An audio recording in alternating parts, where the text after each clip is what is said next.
We all had to sit and watch that vile commie mayor sit on the wrong side of our founding fathers' desk to try and lecture us about our own history. Notice how the communist always attacks your history. The communists must attack your history. Why? Because history is what anchors you. It's what makes us attached to something. Nostalgia is a hell of a drug. History breeds an almost irrational attachment to things, an attachment that is more powerful than anyone can imagine. Erasing history is how you demoralize people, how you unmoor them and detach them from their society so you can take it from them and rewrite it in your image. Wouldn't it have been better to play this gig? It's a month-long gig, lots of people, just celebrating America. Can't we all just celebrate America itself and leave Trump out of it? Bill Maher went after Zohran Mamdani and the Democratic Party after criticizing calls not to celebrate America's 250th anniversary on the 4th of July. This time, he is not alone. Spencer Pratt also joined the conversation, presenting what he believes is evidence behind the agenda of the Democratic Socialists. Trust me, you do not want to miss a single part of this video. But before we begin, please take a moment to scan the QR code and support our channel. And the message should be that America isn't actually his, and that no one side gets to own being psyched about the country. So I'm not down with this attitude of, well, we're having a party, but if Trump's going, I'm not. That's so high school it should be in the Epstein files.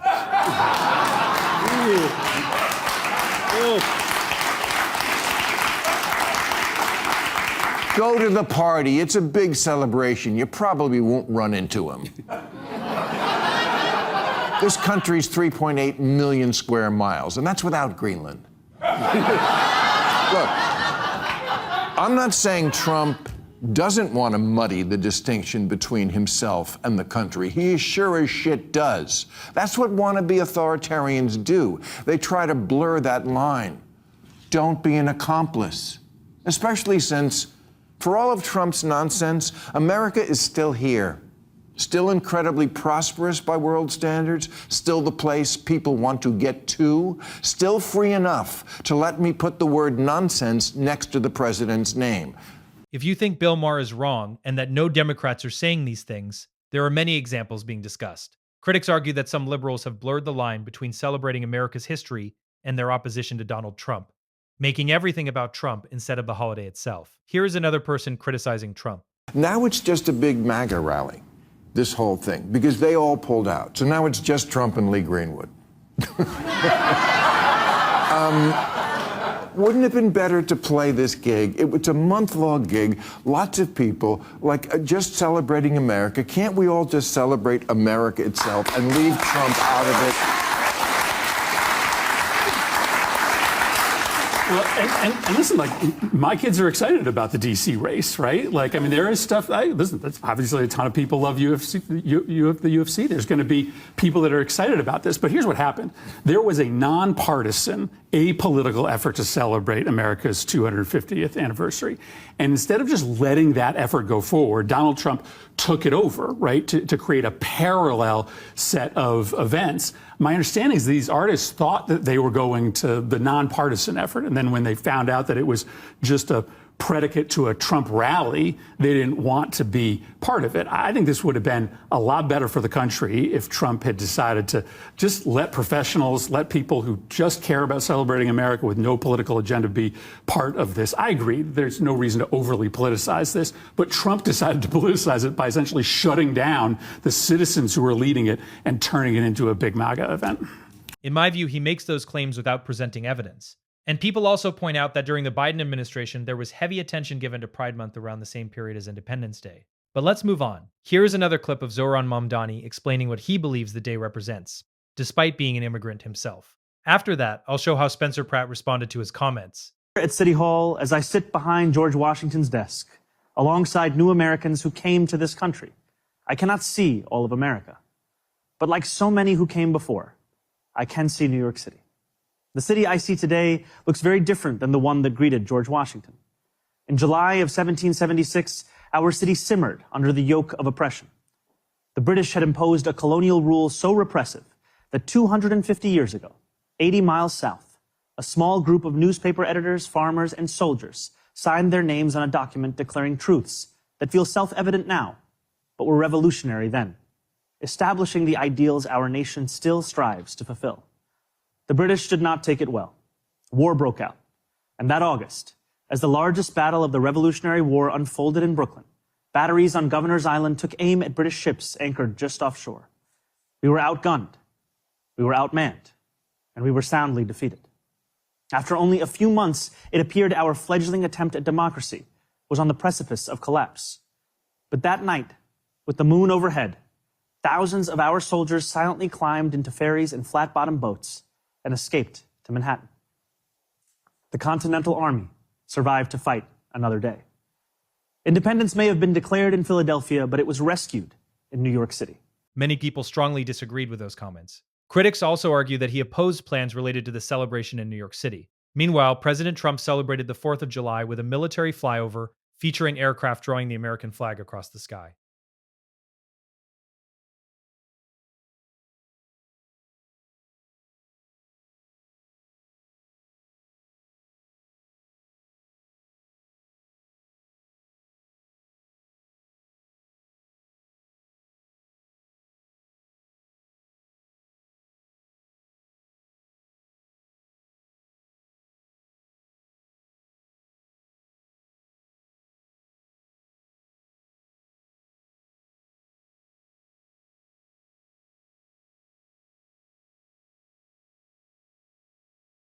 And this is what Spencer Pratt had to say in response. We all had to sit and watch that vile commie mayor sit on the wrong side of our founding fathers' desk to try and lecture us about our own history. Notice how the communist always attacks your history. The communist must attack your history. Why? Because history is what anchors you. It's what makes us attached to something. Nostalgia is a hell of a drug. History breeds an almost irrational attachment to things, an attachment that is more powerful than anyone can imagine. Erasing history is how you demoralize people, how you unmoor them and detach them from their society so you can take it from them and rewrite it in your image. Think of your country like a home. What makes your home special? It's not the marble countertops or the expensive furniture or the fancy appliances. It's the memories you have there. That backyard is where we got married. That living room rug is where our son took his first step. Hey, don't touch that. That was his first teddy bear. It doesn't matter how torn and tattered that thing is. You will never get rid of it. And you will fight anyone who tries to take it away. Why? Because you have history with it. You ever buy a new home? Remember those first few months? Even the first few years there, it doesn't feel like home. It could be a million times nicer than the crappy apartment you came from, but it doesn't feel like home for a long time because you don't have history there. It's easy to knock down some walls, change the floor plan. If you have no memories to attach you to it, it's just wood and drywall. Who cares? Get rid of it. Memories make it a home, even the bad ones. Hey, remember when Dad hit his head on the rafter in the attic and we spent all night in the ER? That's the avocado tree I fell out of and broke my first bone. Isn't it weird how even the bad memories make us cherish a place? It's not like we long for those bad times, but bad times are part of what makes us stronger, a part of what makes us who we are. How can you resent those memories without fundamentally resenting who you are? History is so important to humans that even bad memories anchor us to our home. And that's what the communist always starts with, the bad memories. Oh, we can get rid of that little story. We can knock down that statue. We can change the name of that street. That's a bad memory from our history. You don't want that memory hanging around. You're not a bigot, right? And slowly but surely, this wall comes down, then that wall gets sledgehammered. The rafter where Dad hit his head, that's gone. The rub where your son took his first step, that's gone. The gash in the wood floor where you stomped the glass on your wedding ceremony, that's gone and replaced with shiny vinyl planks. And now you've got a brand new home with no memories. Now what? Do you care what they do with it? Do you care what color they paint the walls? Nah, do whatever you want. I don't care. I have no attachment to it. I have no memories with that. You love your home because of the memories you have there. And that's why the communist always must destroy your memories, destroy your history. If the communist wishes to take your home, he must first destroy your memory of it so he can erase your attachment to it and demoralize you. Mao destroyed what he called the four olds: old ideas, old culture, old customs, and old habits. If you call them olds, it makes them sound bad. You don't want that old thing. Get rid of it. But it is fundamentally human nature to cherish your history. We crave learning about our history, where we came from, who our ancestors were. That's human. But communism is an evil, anti-human religion, so it must destroy what makes us human. The communist destroys your history so he can take your home and rebuild it in his image.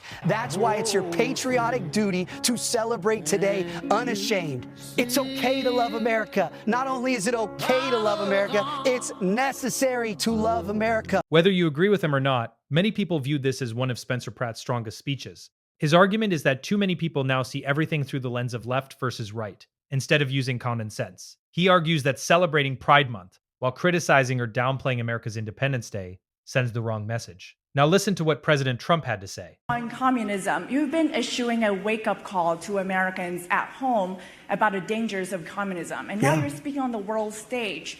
What's your message to people both living under communist and socialist regimes, but also people living under democracies like in Europe and America, who might not have realized how close communism has come to home? Yeah, that's a great question, actually. But look, I want to get the word out because what's forming is communism in the country. And communism's easy to sell. I would be the greatest communist in history. I'd be right up there with Lenin.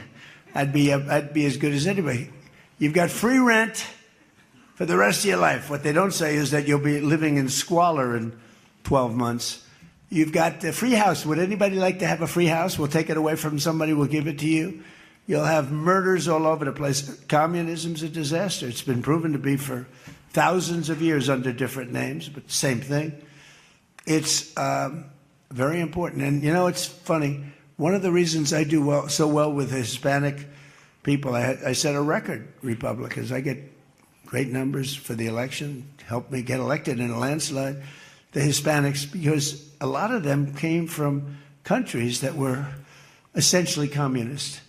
The one thing I connect with is I know he promised his voters, like, the subway will be free. And I'm promising my voters the metro buses, the metro trains, they will be free from urine, feces, stabbing, attacks. So that's kind of similar. We both had free things for public transportation. Critics also argue that the Democratic Party is continuing to move further left. They point to proposals such as free public transportation, while also criticizing proposals that would reduce the role of law enforcement. If we are ever going to get back to the old America, that's got to be the Democrats' part of the bargain. Stop coming up with radically new and often terrible ideas, and then in the next breath, insist there be no debate about any of it.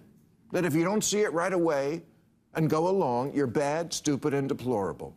As if you were saying, duh, 2 + 2 = 5, isn't that obvious? Yeah, it's obvious you can't add.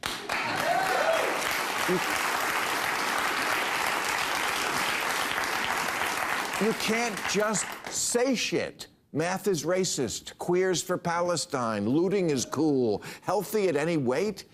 If the men's football team played the women's team, it would be a tie. You can't just say shit. They also argue that every election cycle, Democrats change their messaging to appeal to voters. Watch this clip. Every election year, Democrats seem to remember patriotism for about an hour at their convention when they're trying to win back swing voters. The whole message of Kamala's speech in 2024 was take back the flag. That's why she talked about America like a pageant contestant. The greatest privilege on earth. The privilege and pride of being an American. Hard to believe she lost, huh? Well, you can't take back the flag in an hour if the rest of the time you treat patriotism as something vaguely embarrassing. It shouldn't be, even though we are far from perfect. This is why some people believe the Democratic Party has lost leaders willing to challenge the direction of the party. Bill Maher has argued that the party has become disconnected from reality. Here's what John Fetterman had to say. Who do you think leads the Democratic Party today? Oh, we don't have one. I think the TDS. I think that's the leader right now. You know, right now our party is governed by the TDS, and now it's made it virtually impossible without being punished as a Democrat to agree something's good or I agree with the other side. And I would define that by epic fury. I am literally the only Democrat in America in Congress that I've come across that's saying, I think it's a great thing to break and destroy the Iranian regime. I think it's entirely appropriate to hold them accountable. And what's strange to me that every single Democrat that's run for president and anyone that I know in Congress says we must never allow them to acquire a nuclear bomb. When that happens, why not celebrate that or acknowledge that? I have only witnessed just criticism and this kinds of attack. Like, yeah, you don't have to agree on every single thing, but when a good thing happens, just because it comes from the different party, that tells me that you're choosing the demand of the base or the party over country or what's really, I think, appropriate in that circumstances. Critics believe this is a truth many Democrats refuse to acknowledge because they have become too focused on the party's agenda. They argue that anyone who questions that direction is quickly attacked or pushed aside. What are your plans for the over 40,000 homeless in Los Angeles? Yeah, well, they're not homeless. They're drug addicts. Most of these people are addicted to fentanyl and meth. This isn't Spencer making it up. Are you saying they don't have homes? There is places for all of these people to sleep in LA.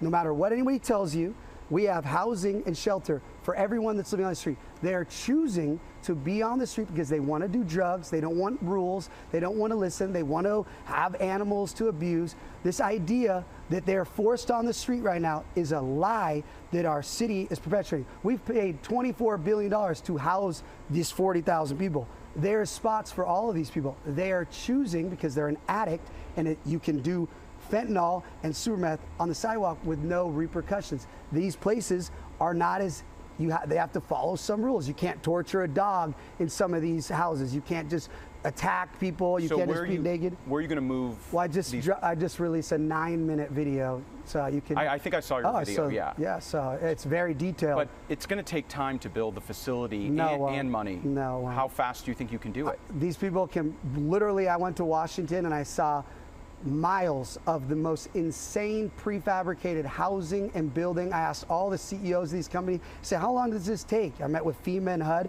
3 days. 3 days, and all of this is cheaper than trying to take over, kick senior citizens out of their buildings. Is what happens. They kick them out, and then the NGOs come in and they spend 4 years. This is LA. This is LA's timetable. Where is this facility going to be? It's on beautiful federal land property. Where, in LA County? Well, when I'm mayor, I'll go meet with the federal government and I'll get the property. Right now, I'm just running, so I can't give you the exact address because I don't have the legal responsibility to go represent Los Angeles and say, can I have this land? But when I'm mayor, I promise you, because we have the Olympics coming and everybody in the government wants LA to be the #1 most beautiful city, they will work with me to give me the land I need. So you're going to move these 40,000 people somewhere and you're going to have this facility up in, you said how long? Here's what you got to realize. 90 days? Let me explain something.